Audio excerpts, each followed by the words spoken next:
O episódio do Rasgaí de hoje traz uma conversa com o arquiteto e demógrafo Tiago Augusto da Cunha. Ele é professor da Universidade Federal de Viçosa, integra o programa de pós-graduação em Arquitetura e Urbanismo e publicou recentemente um artigo na Revista Latino-Americana de Estudos Urbanos Regionais, a EURE. A revista chilena e especializada em estudos urbanos e regionais que desde 1971 publica trabalhos relacionados ao estudo do território em diversas dimensões e com abordagem interdisciplinar. O artigo A Sombra da Periferização, possíveis diálogos entre o programa Minha Casa Minha Vida e a dinâmica migratória, contou com a autoria do Tiago e de mais 2 pesquisadores, e analisou, com base no banco de dados do Programa Habitacional Brasileiro, as relações do processo de urbanização induzido pelo programa e a redistribuição espacial da população urbana. Tiago conversou comigo para dar mais detalhes dessa pesquisa, seus dados e as conclusões. O Rasgaí é o podcast do Programa de Pós-Graduação em Demografia da UFRN. Aqui falamos sobre demografia, estudos de população e ciência em geral. Rasgaí.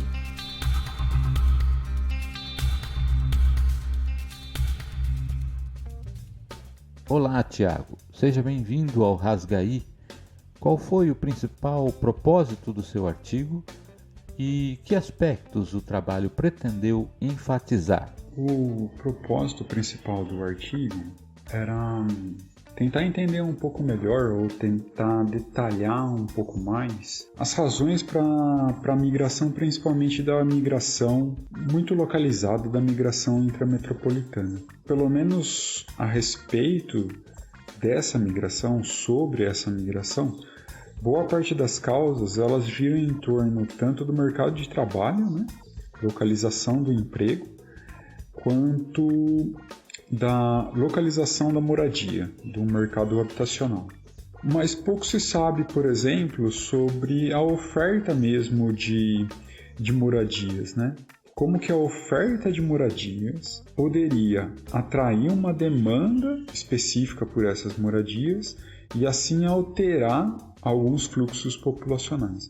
Então é um trabalho de redistribuição espacial da população urbana, especificamente, mas que tenta, como eu disse, especificar um pouco mais qual o papel das políticas públicas habitacionais nessa localização geográfica dos estratos populacionais. Então, esse foi talvez o principal objetivo do trabalho, conciliar essas políticas públicas habitacionais aos estudos de população, aos estudos migratórios, aos estudos de distribuição espacial da população urbana.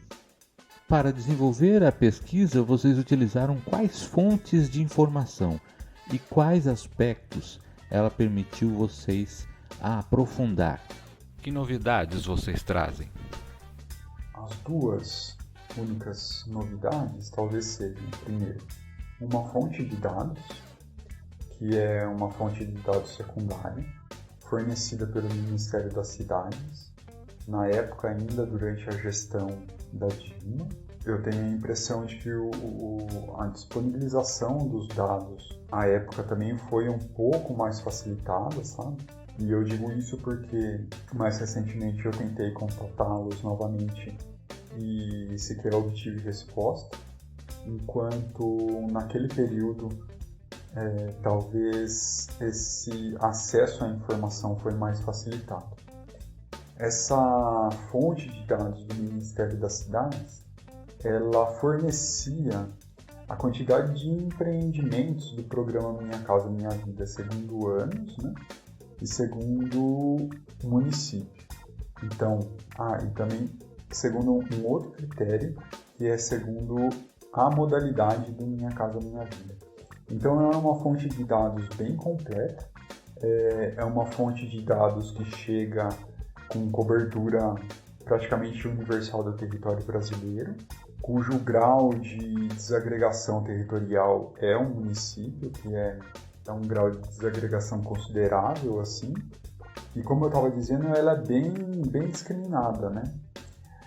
Ainda que a quantidade de empreendimentos, que é o mote mesmo assim, que é da fonte de dados, os empreendimentos não foram necessariamente construídos, eles foram contratados, né? Porém, é sabido também que boa parte desses empreendimentos eles foram sim construídos, mas não é uma obrigatoriedade, né? Bom, então tem a fonte de dados do Ministério das Cidades, que foi eu acho que foi uma virtude do artigo, né? Porque poucos pesquisadores tiveram acesso a ela.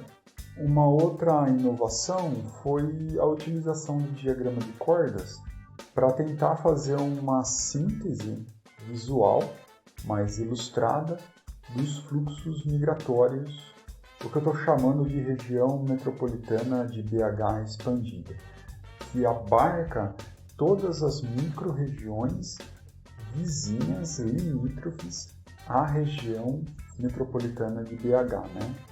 Foi como eu estava dizendo, foi uma forma mais sintética de visualizar esses fluxos migratórios ao longo da década 2000 e 2010. Então, fala pra gente quais foram os principais resultados que vocês encontraram. Quais os principais destaques? Eu acho que tem resultados que são mais previsíveis, porque eles encontram muito respaldo na literatura sobre periferização, né? Tanto da população quanto do próprio mercado habitacional, segundo estratos populacionais. O Minha Casa Minha Vida, que o programa Minha Casa Minha Vida acabou jogando para a periferia boa parte do estoque, né, que ele construiu ao longo do período. Isso acontece porque o Minha Casa Minha Vida ele foi operado, ou melhor, ele foi executado principalmente por entidades, né, privadas e particulares que visavam o máximo lucro possível. E uma forma de obtê-lo seria barateando o preço da terra. E a terra mais barata se localiza na periferia. Agora, boa parte desses empreendimentos executados na periferia também seguiram os mesmos tipos de tendência de redistribuição espacial da população a partir do centro, a partir da sede da região metropolitana de BH, ou seja, do município de BH. O que eu quero dizer é que os fluxos saem de BH e vão para a periferia. E as participações desses fluxos diferem. Há participações mais expressivas, por exemplo, para Betim, Nova Lima ou outras regiões, e os empreendimentos habitacionais eles seguem mais ou menos a tendência de participação desses fluxos populacionais. O que isso quer dizer então? Que provavelmente a localização dos empreendimentos, além de visar o máximo lucro, seguiu também passivos habitacionais, déficits habitacionais associados com esses fluxos populacionais do passado. Provavelmente essas cidades de destino são cidades de imigração que justamente por receberem mais população, também por outros obstáculos, é lógico, né, por não conseguir ofertar tantas moradias assim, mas eles têm um déficit mais agudo e provavelmente isso entrou no cômputo para a definição da localização dos empreendimentos também. Então há uma correspondência nas frações de déficit, intensidade do fluxo e quantidade de empreendimentos contratados. E isso pode sugerir, então, como eu estava dizendo, uma correspondência entre a localização dos empreendimentos segundo fluxos pretéritos, né? Mas isso é um pouco diferente do que o artigo se propunha a investigar, que é a localização dos empreendimentos como variável independente, né? Provocando, ocasionando alterações dos fluxos migratórios. O que a gente percebe, então, é que os empreendimentos, na verdade, não são variável independente, elas são variável dependente, elas são o resultado desses fluxos do passado, né? Dessa dinâmica migratória, dessa redistribuição populacional Então, eu acho que esse é um resultado mais considerável. Infelizmente, o artigo ele não conseguiu mapear outras singularidades, né? Ou, quer dizer, a gente não conseguiu interpretar tão bem outras singularidades, porque há casos onde o município, a localidade recebeu poucos imigrantes, porém há uma quantidade expressiva de empreendimentos habitacionais contratados pelo Minha Casa Minha Vida. Como Minha Casa Minha Vida começou em 2009 e o censo foi realizado em 2010, uma das hipóteses de trabalho que a gente queria mais investigar, que é justamente os empreendimentos condicionando a localização da população, a gente não conseguiu investigá-la para valer, porque o intervalo mesmo, né, temporal aí para conseguir captar a manifestação, essa espécie de causalidade, ele não é suficiente. Mas provavelmente com o próximo censo seja possível a gente captar alguma coisa, já que nessas localidades há excedente de unidades habitacionais, ou seja, a gente pode ter uma atração populacional provocada por esse excedente de moradias. Mas isso daí a gente não conseguiu investigar. Fica só um indício de que pode acontecer, mas a gente realmente não conseguiu aprofundar. Interessante notar que podemos encontrar aspectos demográficos importantes a serem considerados na relação com os estudos urbanos e regionais. De certa forma, é impossível entender a dinâmica populacional urbana sem uma análise das políticas habitacionais e vice-versa. Os resultados obtidos no seu artigo podem levar a que conclusões para entender essas políticas urbanas? Olha, novamente, eu acho que há contribuições mais consolidadas, né? E há outras mais inéditas, assim, onde que a gente está levantando a lebre para uma discussão futura. O mais consolidada é que o Minha Casa Minha Vida ele acabou reforçando o processo de periferização, tanto da habitação, mas principalmente da população, né, que é o que realmente interessa. Justamente por olhar para esses passivos, né, muitos deles criados por esses fluxos populacionais, pelas questões decorrentes dessa imigração não solucionadas, vamos colocar dessa forma, né? O fluxo populacional em si ele não é responsável por nada. A questão do déficit habitacional é que, havendo o fluxo populacional, o poder público deveria ter agido de alguma forma para não minimizar o fluxo, mas para aumentar a oferta de moradia, de infraestrutura, ou seja, mas ele não fez isso. Então, por diversos motivos, por diversos obstáculos, por diversos limites, passivos foram gerados a partir desse processo de redistribuição espacial da população a partir do centro da região metropolitana de BH. E o Minha Casa Minha Vida acabou reforçando isso daí, ou seja, recalcando esses processos de periferização ao privilegiar a localização dos empreendimentos habitacionais nessa periferia. A gente poderia, inclusive, pensar que o Minha Casa Minha Vida está ajudando a manter determinados estratos populacionais na periferia e não necessariamente no centro. Uma discussão decorrente daí é que o Minha Casa Minha Vida ele não foi conciliado com outros instrumentos de gestão do uso do solo, né? Principalmente dos planos diretores, né? Alguns desses empreendimentos, vários desses empreendimentos, eles poderiam ter sido implementados, né? Inseridos em áreas urbanas mais consolidadas, eles poderiam ter sido inseridos em áreas urbanas mais valorizadas, eles poderiam ter sido inseridos em áreas urbanas mais centrais e infraestruturadas, a partir de IPTU progressivo no tempo, direito de preempção, uso capião e outros instrumentos do Estatuto da Cidade, mas isso não aconteceu.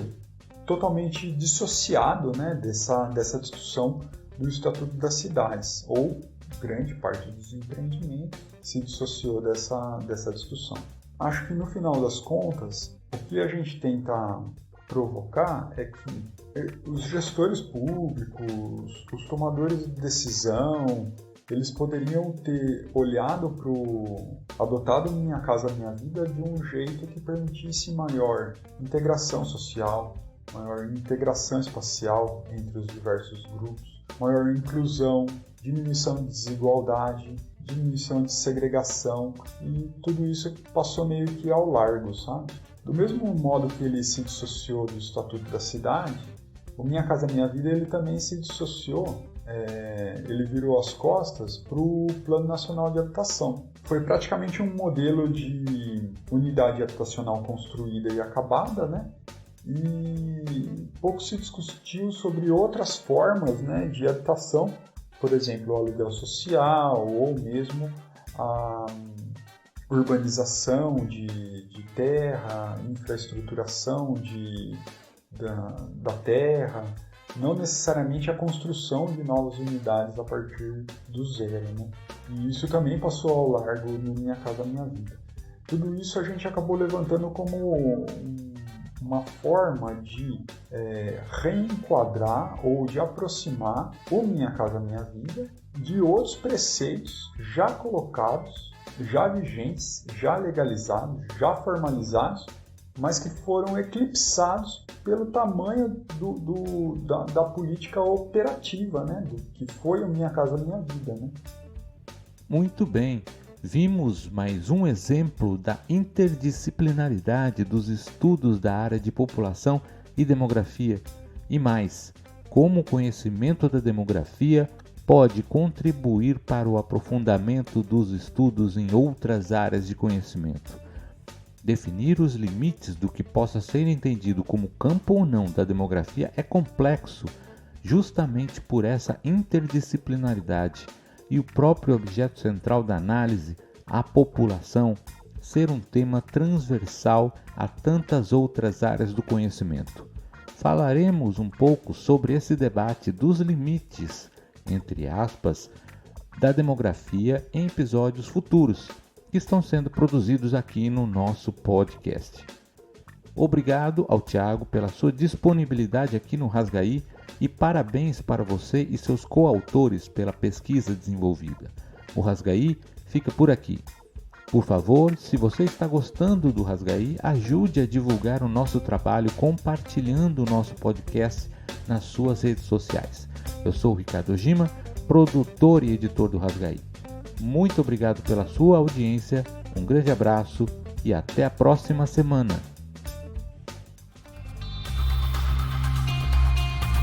O Rasgaí é o podcast do Programa de Pós-Graduação em Demografia da UFRN. Aqui falamos sobre demografia, estudos de população e ciência em geral. Rasgaí.